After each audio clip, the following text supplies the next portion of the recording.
Muntik nang hindi ma-nominate si Jay ng SINP, ang Saskatchewan Immigrant Nominee Program, kasi naubusan na siya ng slot. Dahil po kasi mayroong cap na ipinataw ang IRCC sa lahat ng probinsya. Hinati na lamang po yung dating bilang na ibinibigay sa mga PNP kumpara noong 2024. So for 2025, kalahati na lamang. Mabuti na lamang po at nag-issue uli sila ng karagdagang slots for Saskatchewan. 1,136 ang ibinigay at napasama doon si Jay. Tumawag ho mismo si federal government kay employer, binerify po kung existing pa po ba kami. After 2 to 3 weeks, humingi po sila ng additional supporting documents. Nung Monday po, October 6 ng hapon, ko na-receive yung approval po na may may email na po. Hello everyone, si Ate Menchi po muli ito and welcome back to another episode ng ating Menchi's Philcan Live. Salamat po sa inyo na mga subscribers at patuloy na nanonood sa ating mga videos.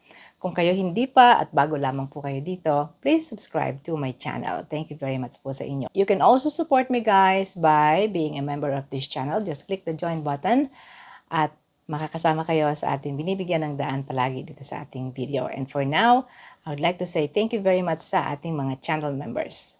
Thank you channel members, Joy Gabriel TV, Nanette Lapira, kay Jency, Ariane Dalmalinaw, Marjo Jumento, Marlo Cuasay, Cruzon Binene, Marciano and Nympha. Salamat po sa inyong support sa aking channel. Panoorin po ninyo ang kabuuan ng true story ng pagkaka-nominate ng Saskatchewan kay Jay dito sa ating video ngayon. Yung category po ay doon po kami pasok sa existing work permit po. Non-express entry po siya ate, under low wage stream po kami.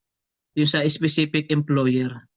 Yung trabaho ninyo kasi sabi mo low wage category. Oo, kasi ang work permit po namin, kami po ay under close work permit, food counter attendant lang po ate.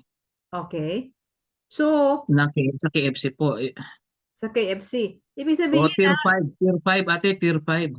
Tier 5, can you believe that? 65201 ang NOC. Ang NOC nyo 65201, yeah. So, yung second digit Yan. niyo ng Tier 5, tier 5 ate, kaya belong talaga siya sa low wage.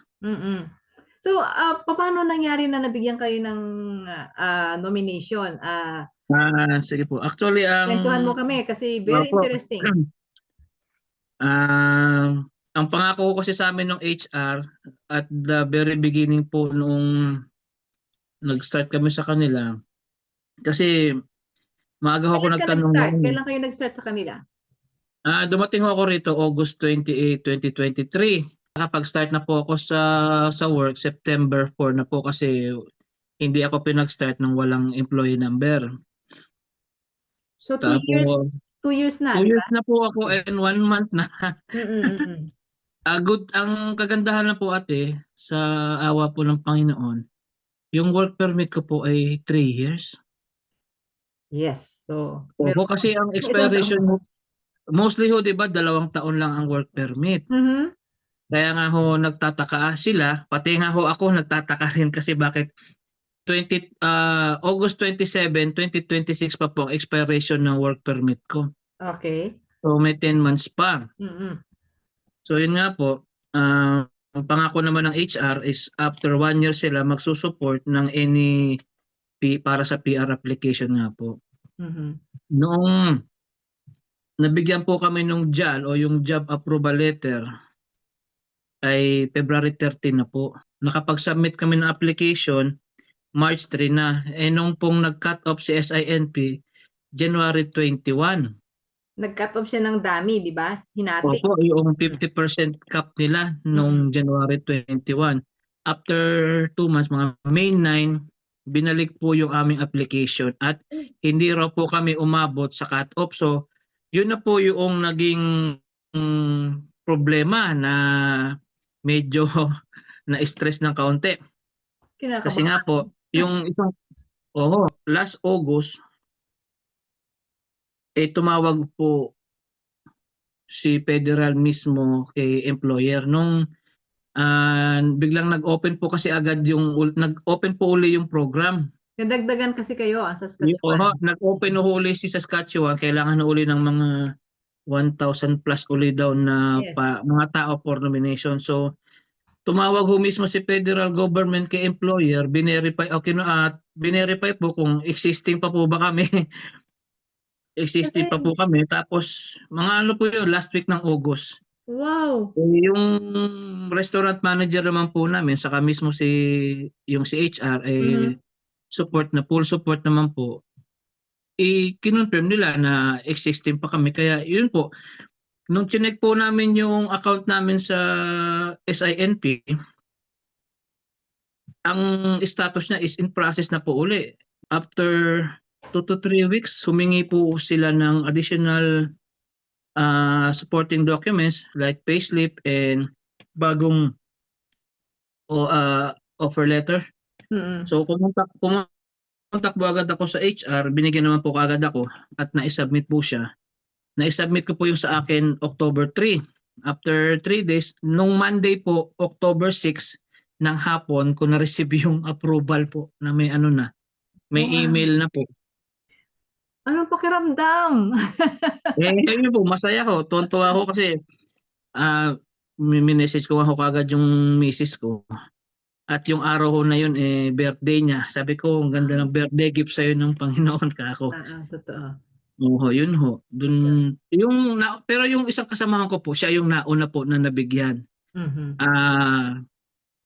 Isang linggo lang ho yung pagitan po namin. Pero ang mga requirements po na pinasa po namin, nagpasa, kasama po doon yung JAL, may job offer letter po, Mhm. mayroong education, saka English test. Nag-selfie po kami nung February. Ano ang required score ninyo sa selfie? Ang minimum mo kasi rito is 4.5 lang, naka-CLB 7 po kami. Oh, galing Talagang may plano ho talaga siguro ang Panginoon kasi wala ho kaming review atin na matino. Ano lang ho, yung nood lang ako ng YouTube, basa-basa lang ho online, nag-DIY lang ho kami. Wow. So, ibig sabihin, kayo YouTube lang University. sasabit. Ang galing naman, Jay. Nakakatuwa. So ano na-realize mo nung ma-receive mo yung nomination na parang may pag-asa, no? Kahit May year pag-asa 5. ho talaga kasi ho, kung hindi na ang isa ho kasing ginawa rin ho ng HR, kung hindi po tumawag si Federal, in-apply ho kami ng LMIA na pang-supervisory Para tumaas ang sweldo. para ho makapasok kami doon sa isa pa pong category ng SINP na yung Canadian-based experience po ba yon? Hindi kami ma-qualify doon sa isang category na yon kasi nga ho, yung current position Mm-mm. ay hindi pasok doon sa ano po, tier. So, at anyway, hindi nyo na kailangan yon dahil lumabas na Oo, yung nomination. Very good. opo. Okay. So ngayon, ano naman ang preparasyon? Congratulations Ngayon, sa nomination. Ibig sabihin po ng nomination ay binabackupan sila ng probinsya ng Saskatchewan para sa federal PR program. So ano na 6 ngayon? months po yung validity nung nung letter, yung 6 months. Tapos, ngayon po, inaayos ko na po. Jay, nagsimula na yung 6 months ha? Nagtitik. Oho. Matakbo na April 6 mag-i-expire ho yung letter. Inaayos ko na po yung mga requirements. Saka, inunti-unti ko na po, nakapag-fill up na ako doon sa portal. Wow. So Yung mga DIY form. DIY din yan, hindi ka kukuha ng consultant. Magdi-DIY na lang ho siguro ako kasi nagpa-quote ako sa isang consultant, di ko na babanggitin yung pangalan. Magkano daw? Kami ho tatlo kasi yung common law ko po, yung anak ko, kami tatlo. Kung may consultant ho, kulang-kulang ho 9,000 wala pang tax. Ayay. Tapos Wow, taas kung di yung 5,500 pa lang ho sa kanila na admin fee pa lang Oo, kung kanila. Hindi naman, sabi nga, hindi nga daw bigla ang bayad pero mabigat pa rin ate. Kung nakaya Kung magdi-DIY po ako, 3,500 lang, kaming tatlo, wala pang tax. Medyo kaya-kaya. Okay. Saka marami naman pong tutulong sa akin na mag-review ng application ko. Para Anyway, sigurado. nandyan ba ang pamilya mo? Wala pa po ate. Actually, last year, sumubok po akong mag-apply ng open work permit saka para sa common law ko saka sa anak ko na-refuse po kami. Kasi tier 5. Dalawang beses kami na-refuse ate. Una, yung open work permit, tapos after 1 month, in-apply ko silang dalawa ng visit visa, wala pa rin. Kaya sabi ko sa misis ko, antayin na lang natin talaga yung ma-PR. Yun. Para wala nang gastos, wala nang sakit ng ulo. Oo, pero maghihintay. Do you know kung how long ang processing time ng iyong pathway na yan? Sa ngayon daw yung mga bagong application ng PR kulang-kulang 2 years daw Kasi Ewan ko hindi lang kung totoo. posible kasi yun ang nababasa ko rin dahil mas Oo. mabilis yung express entry. No? Oo. Kapag link sa express entry. Okay, anyway. So, preparasyon, at pagkatapos kailangan ma-lodge ang application. Opo, bago Okay. Opo. Direct ka ba from Philippines pumunta dyan? O Ano galing po, sa- cross country po ako ate, galing po akong Saudi bago po rito. so may Bali, experience. pangatlong country ko na po ito. Wow, ano pa yung isa? Unang abroad ko po ay 2015 to 2017, UAE po ako. Okay. Tapos, umuwi ako noong 2017, bumalik ulit ako kay Jollibee kasi Jollibee ho kasi ako ever since Mula ho crew hanggang naging manager. Tapos bumalik ko ako abroad 2022, Saudi, January. 19 months lang po ako doon. Wala naman, hindi ko naman po ina-expect na mapupunta ako rito kasi inalis ko na po yung Canada sa isipan ko noon Kasi una akong sumubok po mag-apply 2013 to 2014, wala po talaga. Kaya 2015 napunta po ako ng Middle East. Tapos nung nasa Saudi po kami, may isa kaming kabatch na nag-a-apply pala siya papunta rito. Nung ma-approve siya, sa kanya kami inaya na, mag-apply kayo, mag-apply. Di sumubok ko ako. Ang ginastos ko lang nga lang papunta rito yung work permit lang. Ganda. Kasi ang Saudi ho noon exempted sa medical.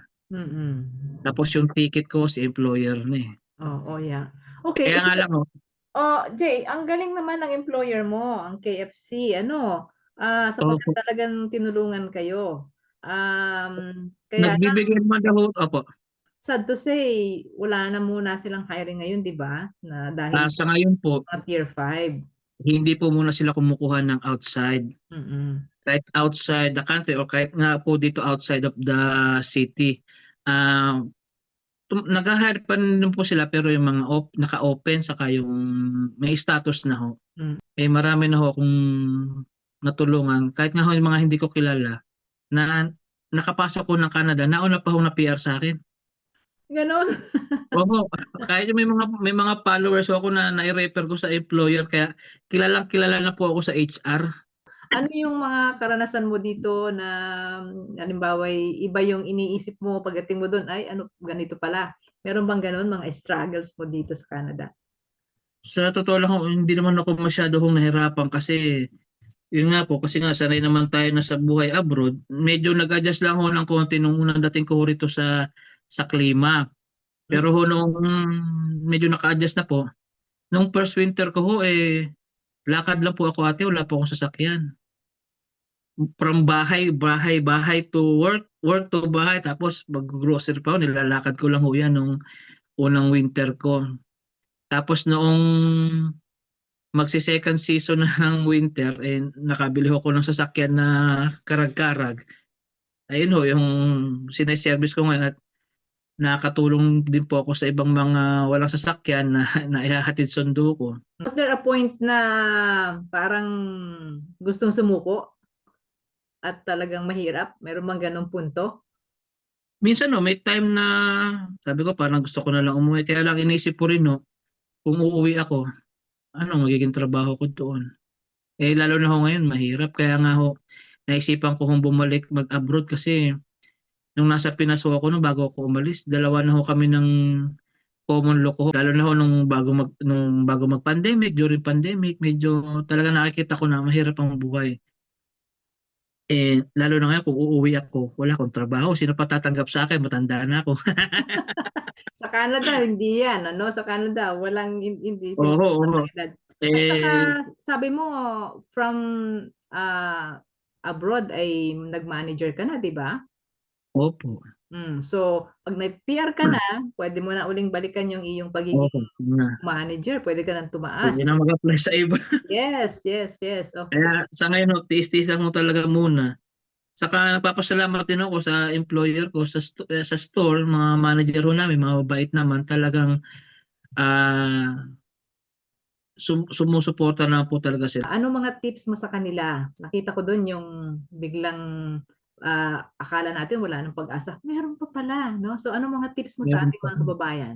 Marami na rin ako napapanood na may mga napapauwi na, yung iba nadidepress na nalulungkot. Ang ang masasabi ko lang unang-una ho talaga ay huwag mawawala yung prayers.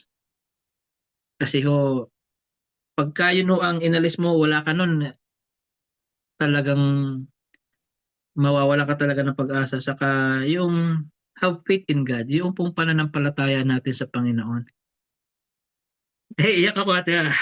Sa kabila po nung mga pagsubok na pinagdadaanan natin. Kasi iba't iba naman ho tayo ng estado sa buhay, iba't iba tayo ng mga struggles, iba't iba po tayo ng mga pinagdadaanan araw-araw sa buhay. Pero pagka meron ka po nung pananampalataya sa Kanya, saka lagi mong kung yung ano, read your Bible and be humble.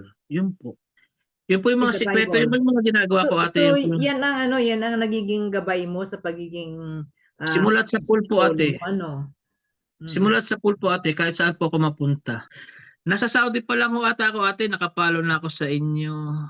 Salamat kay Jay for being a solid follower ni Ate Menchi kahit daw noon siya ay nasa Saudi pa lamang. At pwede niyo po siyang mapanood sa kanyang mga FB accounts, ang Provinciano sa Canada at ang Renato Calapan Soriano Jr. Kung nagustuhan niyo po ang ating video ngayon, please subscribe to my channel at salamat sa inyo ng mga dati ng subscribers ni Ate Menchi. You can join me and be a member of this channel by clicking the join button. Maraming salamat sa inyong panonood. Si Ate Menchi po ito from Toronto. Hanggang sa susunod nating video guys. Bye!